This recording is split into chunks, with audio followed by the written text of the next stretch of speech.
নমস্কার, কুকিং লাইফে স্বাগত জানাই। আজকের রেসিপি পরমান্ন বা পায়েস। দেখুন, এখানে 1 লিটার আমি দুধ নিয়েছি। প্যাকেটের যে আমুল দুধ হয় সেই দুধটা 1 লিটার নিয়েছি, গরম করতে বসিয়ে দিয়েছি। এদিকে 50 গ্রাম মতো গোবিন্দভোগ চালটা ভালো করে ধুয়ে নিয়েছি। তাতে হাফ চামচ মতো ঘি মাখিয়ে দিচ্ছি। ঘি মাখালে কিন্তু পায়েসের টেস্টটা খুব সুন্দর আসে চালের মধ্যে।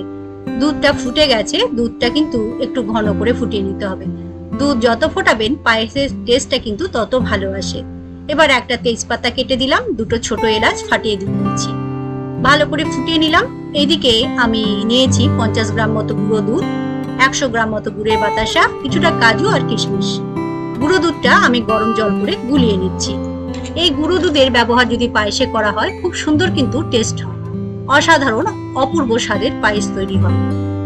আমাদের বাঙালির অনুষ্ঠানের শুভ কাজে তো পায়েস ছাড়া চলেই না। প্রত্যেকটা বাড়িতেই পায়েসের রেসিপিটা থাকবে শুভ কাজে। দুধটা ভালো করে অনেকক্ষণ ধরে ঘন করে ফুটিয়ে নিয়েছি। একটু ঘন হয়ে যাওয়ার পরে ধুয়ে রাখা গোবিন্দভোগ ঘি মাখানো চালটা পায়েসের মধ্যে দিয়ে দিলাম। তারপরে নেড়ে চেড়ে ভালো করে মিশিয়ে নেব। গ্যাসের ফ্লেমটা লো টু মিডিয়ামে রাখতে হবে, যেন তলাতে ধরে না যায়। আর পায়েসটা কিন্তু অনবরত নাড়তে হবে, যেন তলাতে চালটা ধরে না যায়। তাহলে পোড়া ভাব চলে আসবে, পোড়া গন্ধ আসবে, টেস্টটা কিন্তু ভালো আসবে না। তো আস্তে আস্তে গ্যাসের ফ্লেমটা মিডিয়াম টু লোতে রেখে আমি চালটা সেদ্ধ করে নেব। যতক্ষণ না চালটা সেদ্ধ হচ্ছে ততক্ষণ কিন্তু আমি নেড়ে যাব। দেখুন, চালটা ভালো করে সেদ্ধ হয়ে গেছে, ঘন হয়ে এসছে। এবার যে গুড়ে বাতাসা রেখেছিলাম সেটা দিয়ে দিলাম। আপনারা এখানে চিনিও দিতে পারেন। আমি গুড় বাতাসা ব্যবহার করেছি। বাতাসাটা গলিয়ে গেছে। এবার আমি যে গোড়া দুধটা রেখেছিলাম বাটিতে, সেই গোলা দুধটা পায়েসের মধ্যে দিয়ে দিলাম। ভালো করে নেড়ে চেড়ে মিশিয়ে নিলাম। তারপরে আমি দিয়েছিলাম কাজু আর কিশমিশ, যেগুলো বাটিতে রেখেছিলাম সেগুলো কিন্তু দিয়ে দিয়েছি। দেখানো গেল না, স্কিপ হয়ে গেছে ভিডিওটা, তাই দেখাতে পারলাম না। কাজু কিশমিশ দেওয়ার পরে কিছুটা কেশর দিয়ে দিচ্ছি।